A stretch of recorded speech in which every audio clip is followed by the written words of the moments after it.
Probably the most commercially popular song from the Motorhead catalog, the Ace of Spades. Mm-hmm. Probably the only one that the average non-fan would know. You mean they don't know Love Me, I'm a Reptile? I don't think so. Dr. Rock? No. Stay Clean? No. Remember Me, I'm Gone? No. No? No. Well, Overkill. All they know is the Ace of Spades! The Ace of Spades! So tragic that that's all that people know. Yeah, well, the average person. Yeah. I mean, the hardcores know, but shouldn't people know more Motorhead songs than fucking Poison? Well, you would like to think so. That's the saddest part, is that bands that, let's just face it, sucked have more known songs. Sure. Fucking Danger Danger has more known songs than Motorhead. Well, how about this? Mm-hmm. Is as much of a sham as it is, yeah, because of the passing of Lemmy, mm-hmm. will Motorhead be nominated for the Rock and Roll Hall of Fame? No. No way. You don't think? No way. Okay. Nah. Those fucking boobs can't get it right with the people they do nominate. Well, I agree, but the Rock and Roll Hall of Fame seems to sometimes be bandwagon jumpers. Yeah, but that's nomination's not for a full year away. They'll have long since forgotten Lemmy. Okay, they will. The fans won't, but the rock nominees, they'll have forgotten them. I'm sure there's a Bon Jovi nomination or something coming this year. Poison. Sure.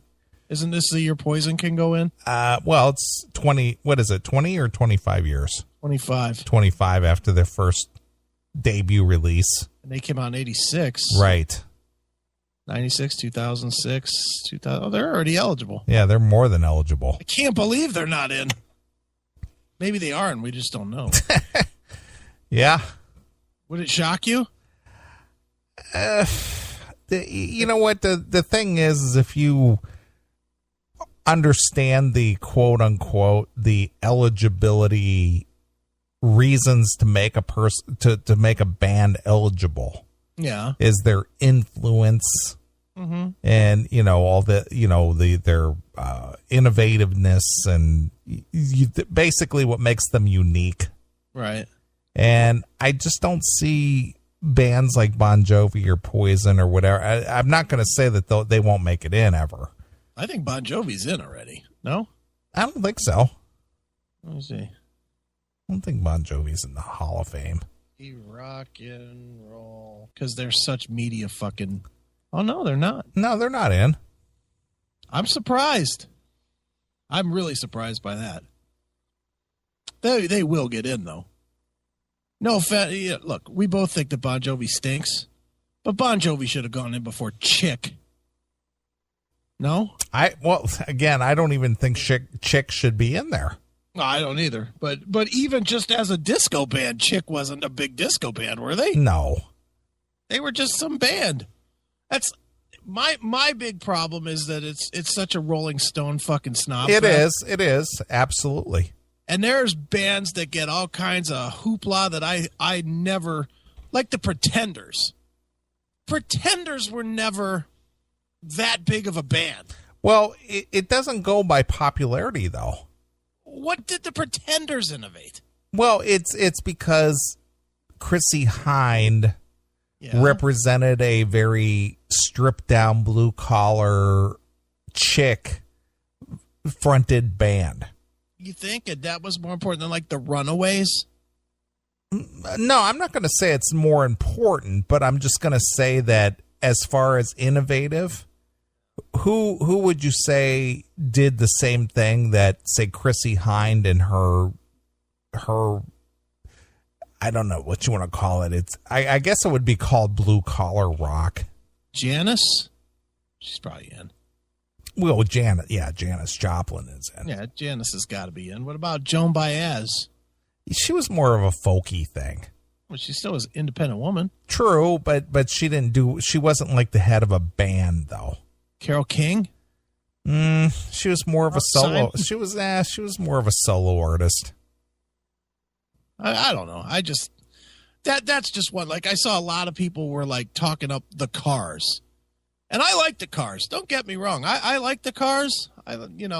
Didn't really love when they turned into a cheesy band there at the end when they had all their success. Yeah, because they were, they transformed into the 80s and became an MTV band. I mean, the Cars started in the 70s.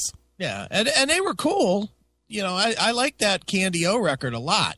Living in Stereo and stuff like that. That's good stuff. Rock and Roll Hall of Fame worthy, even at their heyday. Other than showing us what's her name's tits in Fast Times at Richmond High, do you ever remember thinking about a Cars tune and going, "Fuck, that's something"? No, I don't. I don't think that they're Rock and Roll Hall of Fame worthy. But then again, the Rock and Roll Hall of Fame doesn't really have the credibility that maybe they might have once might have had. I mean, when they started inducting Madonna, and inducting rap artists and this and that, it just all went out the window for me. Yeah, it's no longer the rock and roll. It's just a music Hall of Fame. Yeah, I'm looking at it now, and I'll just read some of I just literally pulled up the inducted people. I'm looking at the list, like Chet Atkins shouldn't be in the Hall of Fame. That guy was not a fucking rock guy. Yeah, but he wrote a lot of songs for rock bands. Okay, fair enough. How about ABBA? As a rock band? Well, they're in the Rock and Roll Hall of Fame. I know they are. There's other bands and artists in the Rock and Roll Hall of Fame that are not rock and roll. And that's what I'm doing right now. Is I'm just going through this real quick. The Beastie Boys should not be in. No. The Beatles should definitely be in. Sure. The Bee Gees, no. I mean, they sold a shit ton of records. And I guess if you're going to induct disco bands, and I guess the Bee Gees would be. Yeah, but the Bee Gees didn't start out as a disco band. They have roots that go back to the late 60s. Yeah, they were more of a blues band at the start, weren't they? Mm-hmm. Ish. I'm looking at the rest of these. I don't know any of these. Ruth Brown. I don't know who the fuck that is, do you? No. Ruth Brown. Let's see. Johnny Cash, that's fine. Cheap Trick, that's fine. Chicago. Dick Clark, Clash. Nat King Cole. Right. And here's another one. The Crickets. Like Buddy Holly and his band. Mm-hmm. First of all, I'm going to be honest. I don't think Buddy Holly belongs in there. Well, he was early rock and roll. Yeah, but he wasn't alive long enough to do anything of note. He had a couple of hits. Well, I agree, but the thing is that I don't know the whole story of Buddy Holly. Again, he died early, which goes back to what I'm talking about, Lemmy. Yeah. Now that Lemmy has passed away, will his legacy as Lemmy influence the voters of the Rock and Roll Hall of Fame to say, yeah, Motorhead belongs in there when they belonged in there years ago? Well, yeah, and I honestly don't think so. I honestly, Motorhead was not the kind of band that the Rock and Roll Hall of Fame embraces. True, but if you Kiss, right, but if you follow what they say qualifies a band to be Rock and Roll Hall of Fame worthy, yeah, Motorhead would definitely be one of those bands, because number one, they're original, they're early, they're influential. I mean, everybody says, well, no Motorhead, no Metallica. Right, sure. That kind of a thing. That's what supposedly is the deciding factor whether a band gets into the Rock and Roll Hall of Fame, as to how influential they were, how innovative they were, how original they were, not necessarily how popular, right? But that they were doing something that nobody else was doing. Right. So in my mind, a Motorhead belonged in the Rock and Roll Hall of Fame 15 to 20 years ago. Yeah, I believe me, I agree with you, but I see the way that the Rock Hall shits on blue collar bands, and that's why I just can't. Look at how long it took Deep Purple to get in. I agree. There's another one. There's a, they talk about Black Sabbath and Led Zeppelin as being the quote unquote the godfathers of heavy metal. Yeah. But Deep Purple was definitely in that mix. Yeah, way in the beginning. And so was Motorhead. And Motorhead, I don't even think has ever been nominated. No, not at all. So Motorhead is going to be 5 steps below. So when they start running out of fucking Poison and Bon Jovi and shit like that, then they'll get to Motorhead. I agree. Hail and Kill caller, you're on the air. Hail and Kill. Happy New Year, fellas. Happy New Year, Mr. Doghouse. Well, I'm going back just about a minute and a half. I don't even know that Cheap Trick really should be in there, to be honest with you. I agree. I can't say that, geez, you know what? Cheap Trick has been so influential. Cheap Trick, the only thing influential they did was the Budokan Live record, just because it kind of set the standard for the and it seems like Cheap Trick has kind of become kind of like the rock journalist's favorite underdog band. Mm-hmm. Agree. I mean, it's okay for, the Rolling Stone crowd. It's okay. It's somehow kind of, I don't know, not ironic exactly, but it's sort of the accepted thing to say to champion Cheap Trick now. Mm-hmm. Yeah, I agree. And as far as, well, I'm sure Neely's, gone through several pairs of underwear, jizzing his pants over Chicago being in there. Well, the thing is that Chicago, their debut release came out in 1968. Yeah. And here we are in 2015, or now 2016, but they were nominated in 2015. They're just now being nominated. 48 years later. Yeah, exactly. So that means nothing now. And aren't they the biggest? I know it isn't about sales, but is Chicago not the biggest selling, one of the top 3 biggest selling bands of all time? Yeah, it's the Beatles, the Beach Boys, and Chicago. Yeah. Yeah, and I mean, even though I'm not a big fan of Chicago, I agree that they should be in. But, like with bands like the Pretenders, the Cars, were the Cars in? Did you pass over them? We said something about them, but I don't know if they got in or not. I don't think they got in. I don't think they have. I mean, if the Cars get in, you may as well put the Knack in. Yeah, see, exactly. But then again, we were reading about like Buddy Holly. Buddy Holly doesn't deserve to be in there. If this guy doesn't crash in a plane, no one gives a fuck. Yeah, I don't really. I don't know. I mean, it seems like. I don't know. I obviously none of us were around in the 50s, so we don't know what impact Buddy Holly might have had. Mm-hmm. I think he was very popular during his time. Yeah, but his time was like a year and a half. I think it might have been more like 3 years. But okay, I mean, even Hootie and the Blowfish sold 15 million records in 3 years. Do they get in? They'll probably get in. Yeah, they probably will. Actually, you know what? Now we're getting to the point now that all the big names, most of the big names have been in, and now we're coming up on the eligibility is now including stuff from the 90s. Pearl Jam is going to be eligible next year. Oh, Pearl Jam's going first ballot. Pearl Jam is a Rolling Stone darling. They're definitely going first ballot. Absolutely. And personally, I hate Pearl Jam, but even if I liked them, I would say they don't really belong in there because they made 3 albums and then they consciously started making albums that sucked. Because Vitalogy had a bunch of radio hits, and they didn't want radio hits, so they started consciously making songs that weren't catchy. Yeah, well, that's what they did. They became the Black Crowes. Oh yeah, I guess so. Well, speaking of Black Crowes, and I know I'm a fan, and I know you're a huge fan, Chris. What's your thoughts? I think they should be in, but you know what? No, I don't think they should be in. Honestly. I don't think they did anything really. I love them, but I don't think they did anything groundbreaking or innovative. No, they're just a rock band. I think what the Black Crowes did was they helped to prolong the lifespan of the AOR radio format another 5 years.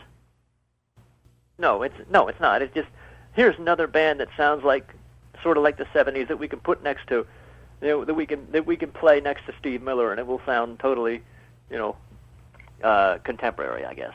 Yeah, and they commercialized the Grateful Dead is what they did, because they took that Grateful Dead jam thing that really could never hit on radio, and they tweaked it just enough to where it could be on the radio too. Grateful Dead had one top 40 hit, and it was in the 80s. It was in the late 80s. Yeah, that horrible Shades of Grey or whatever that song is called. Touch of Grey. Yeah. And Black Crowes, they tried to do the Southern rock thing also, in along with the jam band deal. Yeah, and I love them. Don't get me wrong. They're one of my top 5 favorite bands of all time. But that being said, do they belong in the Rock and Roll Hall of Fame? Absolutely not. They didn't do anything to earn it. For that matter, does Steve Miller even belong in there? No. For what? Abracadabra?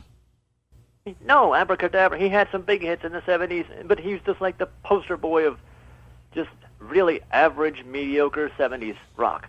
Yeah, exactly. He was the backup band to Boz Scaggs. Oh, well, there's a fucking selling point. You may as well induct Foghat if Steve Miller gets in. And have the current band play the induction. Have the current band play the induction with none of them getting in. That'd be great. Yeah. Well, Whitesnake? Is Whitesnake going to get in? No. If Fast Eddie Clark dies tomorrow, the classic Motorhead will be done. Just like the Jimi Hendrix Experience, and the Temptations are all dead. Yeah, isn't there one Temptation guy? I think they're all dead now. Are they? It might be like a replacement Temptation, but I think all the classic period Temptations are dead. Oh, that's a shame. But the point I was starting to make when I brought up Pearl Jam all these many minutes ago was that we're getting to the point now where all the worthy ones are in, and now we're kind of having to really. I mean, who after 91? If you want to. I mean, obviously, I don't think Nirvana belongs in, but who after the time of Nirvana really belongs in? Can you name anybody? Nobody. Maybe Korn? I would probably put Korn only because they did do something that was stylistically different than what had been done before. Yeah, they kind of melded that whole rap thing with metal, I guess. Sure, but that sort of thing has been derided by the likes of the Rolling Stone and Hall of Fame crowd since the beginning, so I don't see them getting in. Well, they were so much heavier though than this, and that could be a detriment to them too. Is that they were so much heavier. You know, yeah. I don't know. You're right. I mean, there's really nothing. Everything that's out there now is fucking, a derivative of something else, and yeah. Well, how about a classic rock band that's not in? Let me hear the arguments with this one. Three Dog Night. No. Well, again, I'm asking your thoughts, not just no. What? Why not? Why or why not? When you talk about Deep Purple, people thinking Deep Purple are a one-hit wonder. Well, most people don't even know the correct title of Three Dog Night's one hit. Shambhala. They think it's called Jeremiah Was a Bullfrog. It's actually called Joy to the World. I thought it was something about raining in Spain or something. Never been to Spain. Now, the reason Three Dog Night doesn't get in because they were just a very vanilla version of everything that came out of fucking Motown. If you took the Motown sound and you made it really dull, it became Three Dog Night. Very generic sounding pop. And I like Three Dog Night. I'm okay with it being very, but I admit what it is, which is kind of generic. Do you think they belong, Neeley? Again, I don't know. That's why I'm asking the question. I'm not saying they should. I'm not saying they shouldn't. The only argument, the argument that I have against, and I'm a big Three Dog Night fan. I love Three Dog Night. Mm-hmm. The only argument that I have against Three Dog Night being in the Rock and Roll Hall of Fame is that they didn't write most of their songs. Yeah, they did a lot of covers. And they had a lot of outside writers write a lot of their songs. In fact, I believe Neil Diamond wrote a lot of their songs. Paul Williams wrote a lot of their songs. Chet Atkins wrote a lot of their songs. So they didn't write their own songs or anything. They were just a vocal band. By that standard, a lot of stuff from the 50s and 60s shouldn't be in there. True, and Chris and I are big fans of that documentary that's out right now on Netflix called The Wrecking Crew. Yeah. A majority of the bands and artists of the 50s, 60s, and into the 70s didn't even perform their own music. Right, the big one being Pet Sounds. That blew me away, that Pet Sounds was done by those guys and not the Beach Boys. I didn't even know that. Yeah, you need to look it up there, Doghouse. If you got Netflix, look up The Wrecking Crew. That is a fascinating documentary. Yeah, I admit that my awareness in the pre-metal years is somewhat sketchy. So, yeah. Yeah, well, that documentary, it just pointed out what it was it talked about there was this crew of about 20 musicians that everybody hired to do their records because none of those bands at that time could really play in the studio and do it in the time that they had. They had no time because they had no budgets. So these guys could come in and nail everything on one take. So they just hired these guys. And then they ended up doing, what they say, 150 number one songs? Something like that. I mean, it was just freaking amazing. They could knock out a whole record in one afternoon. Yeah. What's surprising is that country music still operates by this same playbook.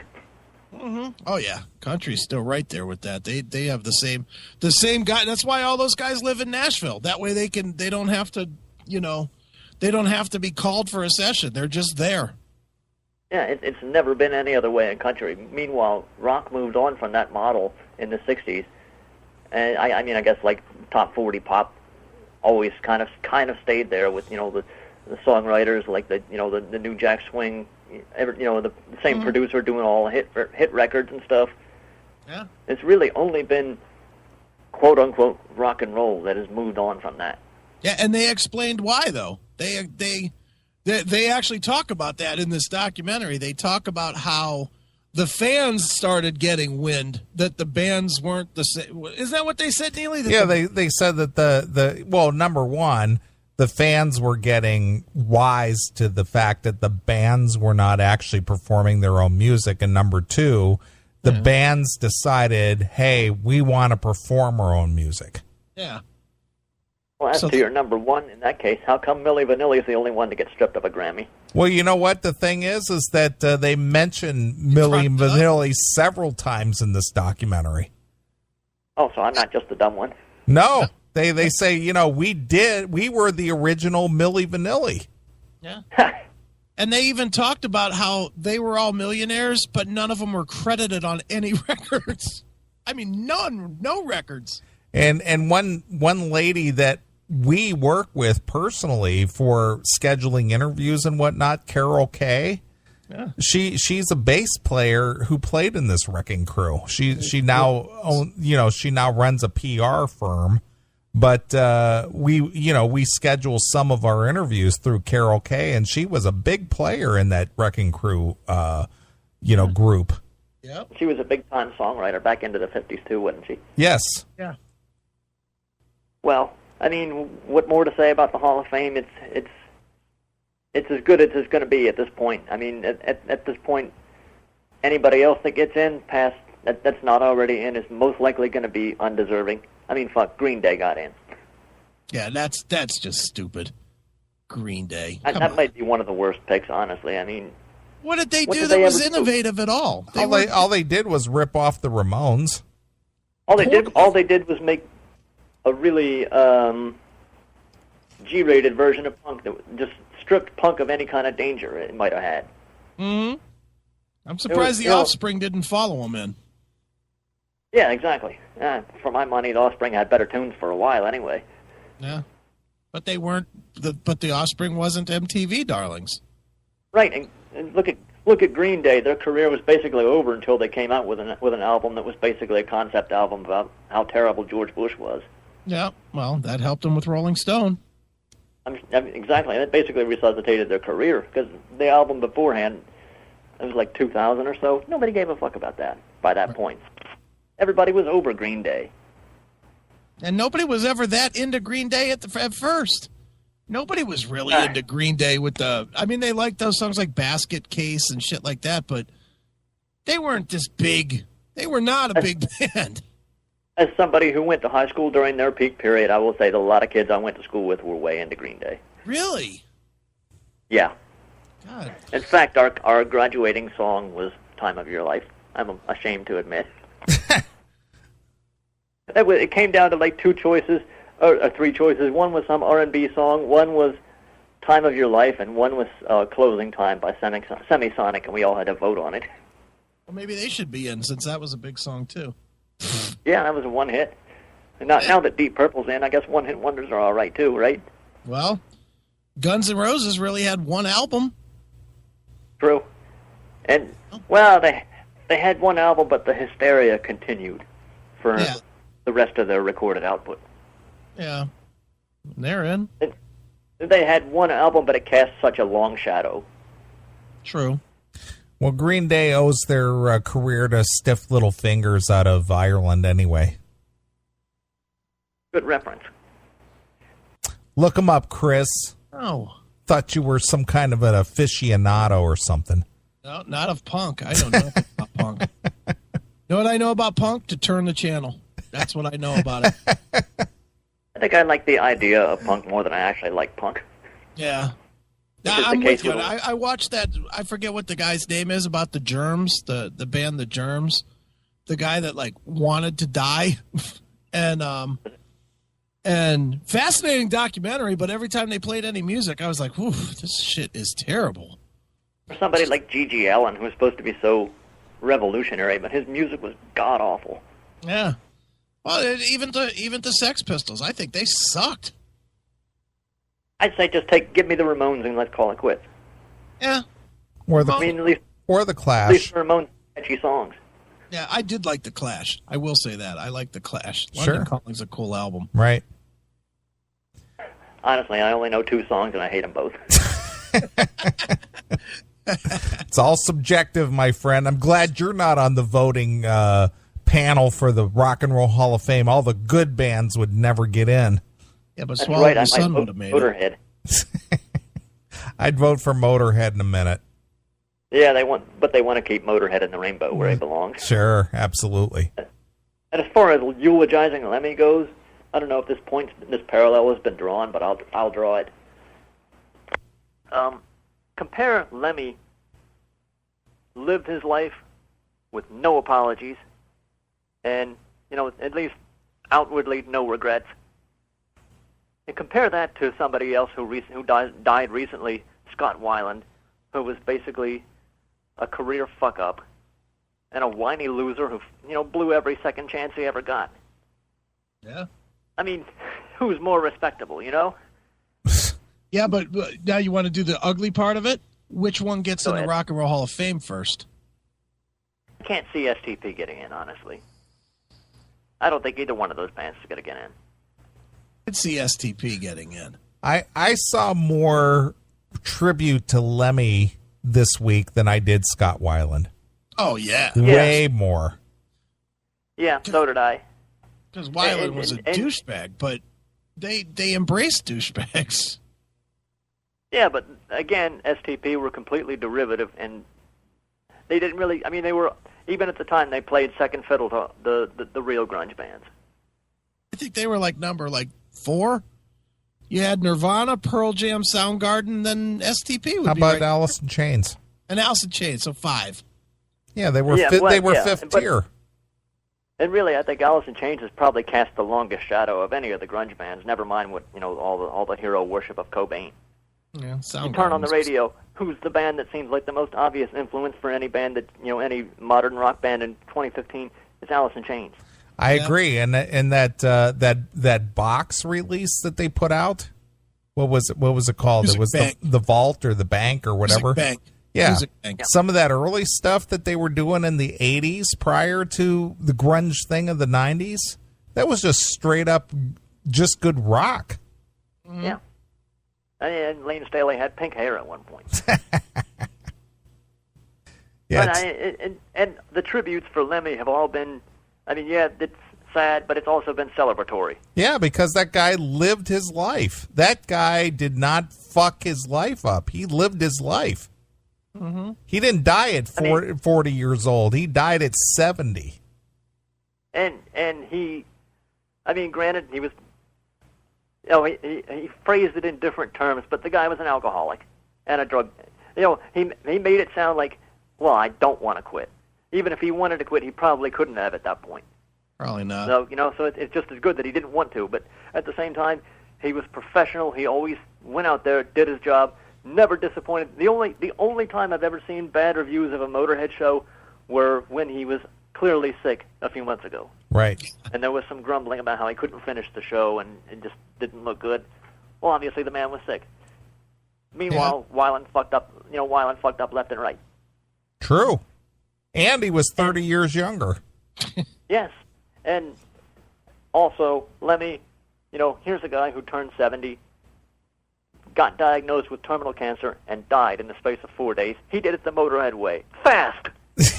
Well, you know what, though? And I hate to say this, I am not buying that story at all. I wonder if he might have killed. I hear it. It makes sense to the Motorhead mystique. But you can't tell me that 6-8 months ago, when he was that sick, that they somehow didn't catch this and only caught it last week? 2 days before he died? Come on. I'm not buying this. Lemmy doesn't strike me as a guy who went in for regular checkups, though. No, but he was hospitalized. He was hospitalized on the road. Yeah, that's true. That's the only and again, I'm not trying to shit on Lemmy.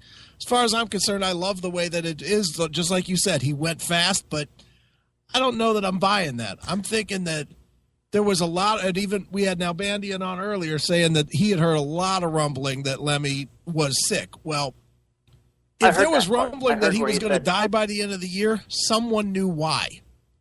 I wonder if he might have actually killed himself. Nah, I think that he probably knew he had cancer 6 months ago. I think that too.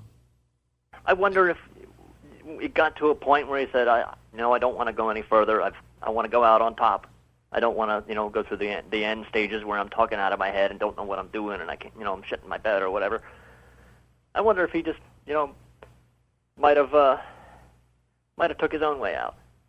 I don't think so. Well, but the thing is that when I was it doesn't seem like the Lemmy way, but it kind of also does, in a different, from a different angle. Yeah, but the thing is that I was on Inside Metal back in November, and I played the audio, and Bob said then that he had heard people saying that Lemmy said that he was going to be dead by the end of the year, and 2 days before the end of the year, the guy was dead. So I think that he probably knew he only had months to live. Like he had been given a diagnosis. And people knew Freddie Mercury had AIDS for, 2 or 3 years beforehand. There were rumblings of that. Right. So it is what it is, but I guess, Lemmy's gone, but then that means more beer for the rest of us, right? There's one more here and one less there, or one less here and one more there. Right, exactly. Yeah, I fucked that lineup. I'll just say, in conclusion, that Lemmy was easily my favorite rock geezer. Sure. Not Ozzy, not Ozzy, not Alice. I love Alice, but I like the idea of Alice more than his actual music. Not Dio, not even Halford. I guess Halford moved into my number one now. Got to be Lemmy, because he was so... Look at Dio. We all love Dio, but all the Knights and Dragons, compare that with Lemmy. Lemmy was such a populist. Mm-hmm. He spoke for every man, Yep. Even more than, those fist-waving songs that Priest did. Lemmy really spoke for the people. Yeah. I was saying that early in the show. I think that this is a bigger death than Dio. As much as I think Dio was a legend, too. Dio was a legend, but Lemmy was truly iconic. Yeah, and Dio, I don't know. People make the joke that, Motorhead did the same album over and over and over again. Mm-hmm. But to me, Dio, his period of peak production was basically the 2 Sabbath albums and the first 2 Dio albums. And after that, it was all just kind of a rehash, kind of a pale copy of those albums. Let's not get carried away here. Well, okay, we'll listen to some Cold Angry Machines then. Well, no, that's a terrible record. I will say that. That is a miserable album. But well, and he had more. I'm not going to try and defend Dio's whole catalog. Magica, Angry Machines, Lock Up the Wolves. Those are 3 pretty bad ones right there. Yeah, well, in closing, if you have time, I have a Motorhead request. Go ahead. And it's probably the least characteristic Motorhead song, but I think it just shows that, there was more to Lemmy than a lot of people thought of with the sex, drugs, and rock and roll. If you got somebody that doesn't know Motorhead at all, or maybe only knows Ace of Spades, play them this song and it will stop them in their tracks. 1916. Excellent song. Yeah. All right, we'll play it. All right, that is all. All right, hail and kill. Fuck you, pal. All right, I'm going to play one song and we'll be right back. Here's Motorhead. Dead Men Tell No Tales. All right. Exclusively here On your Classic Metal Show.